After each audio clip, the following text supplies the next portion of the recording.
Family કેમ છો? બધા મજામાં તો સ્વાગત છે તમારું મારા વિડીયોમાં. તો જો અમે અત્યારે ગામડે આવી ગયા છીએ અને અત્યારે છે ને 9:30 થશે અને અમે આવી છીએ હડક લાટો મારવા.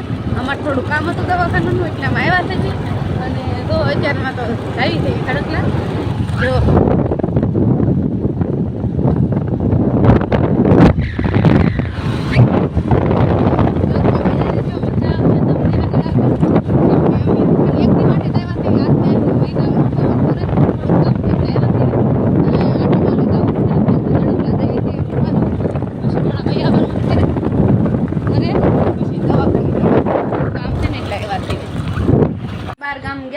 ઘરે આવી ગયા છે અને 2-4 હવે વહી જવાનું છે ને ત્યાં બધું જો પેકિંગનું ચાલે છે બધું. અને અમારા ગોલુભાઈ તો રમે છે એમ તો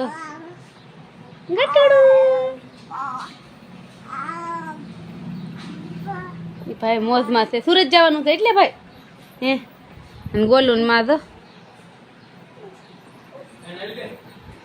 6 વાગ્યાનો ટાઈમ છે 6:30 થવા થયા છે ને મારે એવું નાઇટ ડ્રેસ પહેરી લેવો છે કેમ કે બસમાં મજા આવે નાઇટ ડ્રેસ પહેરી નકર ગરમી થાય.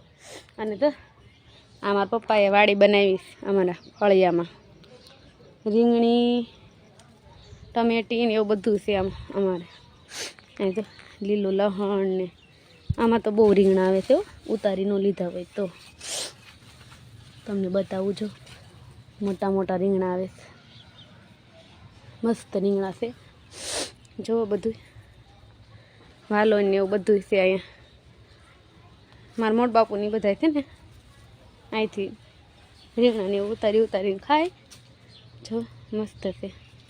અને તો આંબો વાવ્યો છે આજ લાવીને ધૂળ લાવ્યા હતા ને ધડકલાથી એક આંબો તો ના હુકાઈને ઘા કરી દીધો છે એમાં કંઈ પાંદડા આવ્યા નહીં ને કોયડો નહીં ને ત્યાં કાઢી નાખ્યો છે ને બીજો વાવ્યો તો બેસી ગયા છે.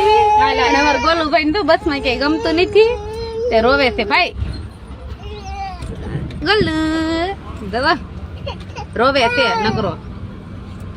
ક્યાં જાવ? સુરત જવું માં દીકાને હે તો જો વિડીયો શરૂ કર્યો છે તો થાનો રે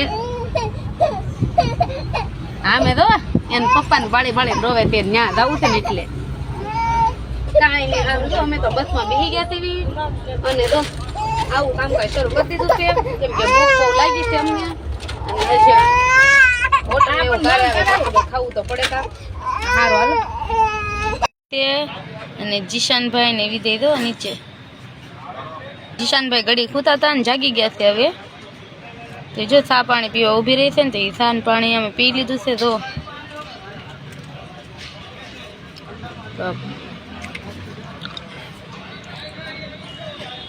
ચા પી લીધી છે ધાણી ને એવું ખાઈ લીધું છે. આ ચોકલેટ ને એવું મંગાવી લીધું છે મેં. અને આમ તો આમ તો ધોળી બેન